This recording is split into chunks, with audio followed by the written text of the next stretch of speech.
तो रिसेंटली मेरे पास कई सवाल आ रहे हैं मुद्रास के बारे में और कैसे हाथ रखते हैं मेडिटेशन के दौरान और इन सब चीज़ों के फ़ायदे क्या होते हैं इसके बारे में। आप में से जिन लोगों को ये नहीं पता है, मैं आपको बता दूं कि मुद्राओं के ज़रिए जिस तरीके से आप अपने हाथों को रखते हैं, आप काफ़ी सारे एनर्जी पॉइंट्स एक्टिवेट कर सकते हैं अपने बॉडी में। तो क्योंकि मुझे इतने सारे रिक्वेस्ट्स आए आप लोगों से और आप लोगों ने कमेंट्स छोड़े इतने सारे इसके बारे में, मैंने डिसाइड किया है कि मैं फाइनली इसके बारे में वीडियो बनाता हूं। पर फिर भी उससे पहले मैं आपसे एक बात कहना चाहूँगा। तो मेरे मास्टर्स ने मुझे बताया है कि आपको सारी मुद्राएं सीखने की ज़रूरत नहीं है, क्योंकि वो ढेर सारी हैं और उसमें से कई सारी आप कभी यूज़ भी नहीं करेंगे। पर इंटरेस्टिंग बात यह है कि ह्यूमन नेचर है ज़्यादा सीखना। हम हमेशा चाहते हैं कि हम हर चीज़ के बारे में सब कुछ जान जाएं, चाहे हम उन्हें इस्तेमाल करें या नहीं, क्योंकि जो सिंपल चीज़ें होती हैं हमें पहले उन पर ध्यान देते हुए उन्हें डेवलप करना चाहिए। तो आज मैं देने वाला हूं आपको एक बेसिक समझ इन चीज़ों की, इनके जो फंडामेंटल्स और बेसिक्स हैं। और इसके अलावा अगर आप इन्हें प्रैक्टिस करें और आप और जानना चाहते हैं तो प्लीज़ नीचे कमेंट्स में मुझे बताइए और मैं वीक बाय वीक आपको और डीपर अंडरस्टैंडिंग देता जाऊंगा इन चीज़ों की।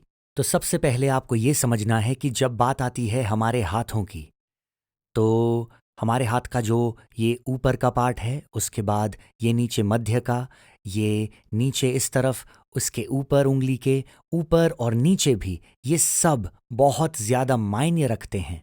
तो हम शुरू करने वाले हैं एब्सोल्यूट बेसिक्स के साथ यहाँ पर। तो समझिए इन 5 पॉइंट्स को और किन एनर्जीज के साथ ये कनेक्टेड हैं और किन बॉडी पार्ट्स के साथ। तो अगर हम एलिमेंट्स को पहले समझते हैं, ये वाला यहाँ पर मैं आपको एक रोमांचक तरीके से समझाऊंगा जिस तरीके से मेरे टीचर ने मुझे सिखाया था। तो ये वाला यहाँ पर, और इसे मैं हमेशा फ़नी चीज़ से एसोसिएट करता हूँ, शायद आपको भी फ़नी लगेगा तो याद भी रहेगा। मुझे एक इंडियन इंसान ने बताया था कि इंडिया में इस तरह का साइन देना मतलब कि मुझे टॉयलेट जाने की ज़रूरत है इंडिकेट करना होता है। मैं जानता हूँ कि आप में से काफ़ी लोग कहेंगे कि ऐसा नहीं होता है, पर फिर भी मैं उस मेमोरी को एसोसिएट करता हूँ इस फ़नी चीज़ से। तो ये, इसे लिंक करना है आपको टॉयलेट से। ये एक्चुअली पानी से रिलेटेड होता है। This is the water element. ये उंगली वाटर एलिमेंट है। ये फिंगर जो है, मुझे थोड़ा सावधान रहना होगा अपने फिंगर जेस्चर्स के साथ। तो ये जो फिंगर है ये आपके मैरिज, यानी कि आप अपनी वेडिंग रिंग पहनते हो इसमें। तो हमेशा याद रखना कि आपकी ये जो फिंगर है मैरिज यानी कि कनेक्शन, मतलब कि अर्थ।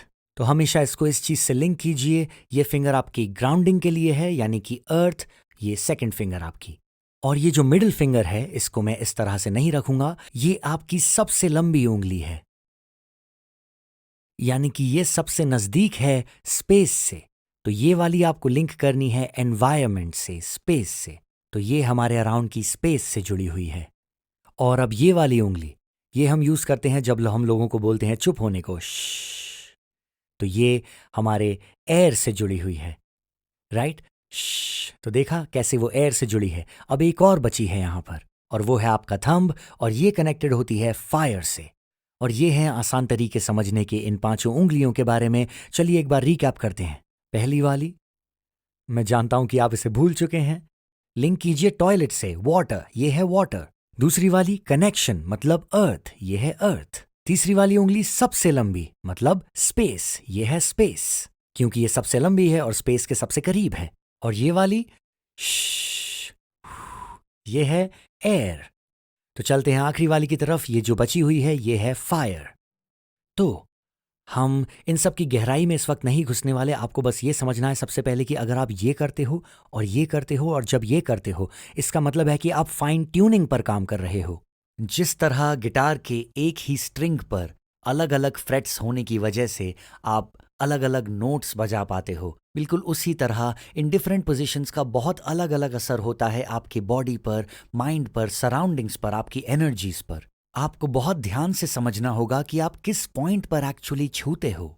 चलिए मैं आपको एक और बात बताता हूं जो आपके बेसिक्स को और अच्छा करेगी। वो ये है कि आप इन पोजीशंस को यूज कब करेंगे। ये सिर्फ मेडिटेशन के लिए करना जरूरी नहीं है। आप हाइकिंग कर रहे हो सकते हो। मैं अभी अभी माउंटेन से लौटा अपने हिमालयन मास्टर के साथ। जब आप हाइकिंग कर रहे होते हो, आप एक समय पर काफी थक जाते हो और अपनी ब्रेथ भी नहीं कैच कर पाते हो, खासकर जब ऑल्टीट्यूड बहुत हाई होता है। तो आप ऐसे में क्या कर सकते हो कि आप प्राण मुद्रा में आ सकते हो। प्राण मुद्रा कैसे करनी है? आप अपने हाथों को इस तरह से लीजिए, ये है प्राण मुद्रा। ये आपको ब्रीदिंग में मदद करता है। अब आप सोच रहे होंगे कि ये कैसे काम करता है, मैं बताता हूं।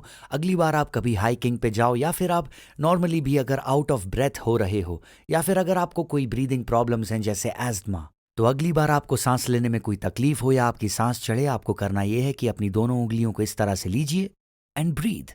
ऐसे करने से एक डिफरेंट इफेक्ट प्राप्त होता है। ये भी प्राण मुद्रा का पार्ट है, पर हम इसके बारे में अभी बात नहीं करने वाले, नहीं तो आप ज्यादा कंफ्यूज भी हो सकते हो। तो अगली बार इसे इस्तेमाल करना मत भूलना जब आपको सांस लेने में दिक्कत हो रही हो।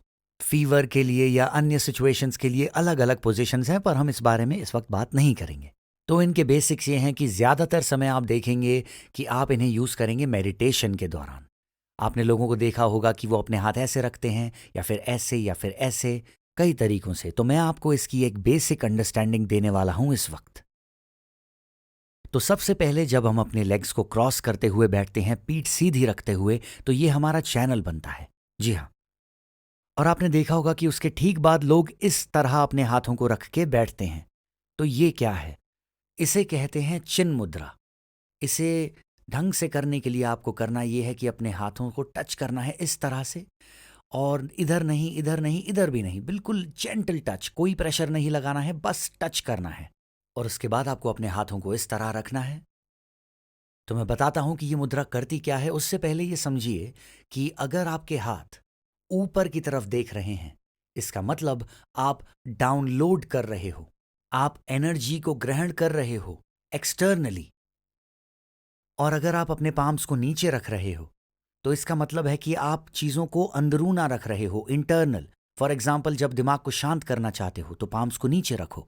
बाय द वे, जब आप ब्रीथ करते हो इस तरह और आप ब्रीथ करते हो इस तरह, वो भी अलग होता है। इसके साथ बहुत सारी साइंस जुड़ी हुई है, पर जैसा कि मैंने कहा, ये सब बाद के लिए है। सो जब भी आपको अपने खुद के स्पेस में रहना है, अपने दिमाग को शांत करना है, इंटरनलाइज करना है, अपने पाम्स को नीचे रखिए। अगर आप रिसीव करना चाहते हो, पाम्स को ऊपर रखिए। तो ये ही दो फर्क हैं इसमें। तो जब हम ऐसा करते हैं इस तरह, ये हमारी मदद करता है हमारी एनर्जी को रीडायरेक्ट करने में। तो ये एनर्जी फ्लो को रीडायरेक्ट करने में हमारी मदद करता है। उसके साथ ही ये हमारी कॉन्सेंट्रेशन लेवल्स को बढ़ाने में भी मदद करता है। फॉर एग्जाम्पल, अगर हमें किसी चीज़ पे बहुत डीप फोकस करना है इस वक्त, अगर आप पढ़ाई कर रहे हो या जो भी आप कर रहे हो, इस तरह करने से आपको कॉन्सेंट्रेशन और फोकस में मदद मिलेगी, जिस भी चीज़ पर आप वो करना चाहते हो। तो इससे एक और चीज़ होती है, अगर आप चक्रास में इंटरेस्टेड हैं। मैंने अभी तक चक्रास के बारे में बात नहीं की है यहाँ पर, तो अगर आप इंटरेस्टेड हो इसके बारे में जानने के लिए, तो नीचे हमें कमेंट्स में बताइए। तो मैं इसके ऊपर एक सेपरेट वीडियो बनाऊंगा चक्रास के बारे में बात करते हुए। तो ये मुद्रा क्या करती है कि ये मदद करती है स्टिम्युलेट करने में एनर्जी फ्लो बेस चक्रा में। आप चाहे उसे बेस चक्रा कह लें या फिर आप उसे रूट चक्रा कह लें। तो ये चक्रा आपकी मदद करता है स्टेबलाइजिंग में, यानी कि ग्राउंडिंग में, आपके कॉन्फिडेंस में। अगर आप इस तरह से इमेजिन करें कि वो बेसिक है, वो रूट है हर चीज़ की। जैसे कि कभी कभी आपको बिल्कुल ही यहाँ का वहाँ का कुछ नहीं समझ आ रहा होता, आप बहुत समय से ट्रैवल कर रहे होते हो या बहुत थके हुए होते हो, और आपको अपने आप को ग्राउंड करना होता है। उस समय पे आप इस मुद्रा का इस्तेमाल करें, और ये आपके एनर्जी को स्टिमुलेट करेगा, बेस या फिर रूट चक्रा की, और ये आपकी बहुत मदद करेगा। तो ये थे इसके बेसिक्स। अगर आप अपने हाथों को इस तरह से बनाते हो, तो ये एक अलग मुद्रा है। तो क्योंकि आप इस बार अपने हाथों को नीचे की तरफ फेस कर रहे हो, ये आपकी मदद करेगा इंटरनलाइज करने में।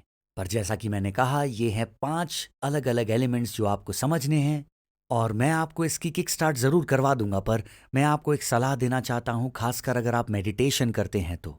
वो ये है कि आपको बिगिनिंग स्टेजेस में इसको बिल्कुल भी कॉम्प्लिकेट नहीं करना है।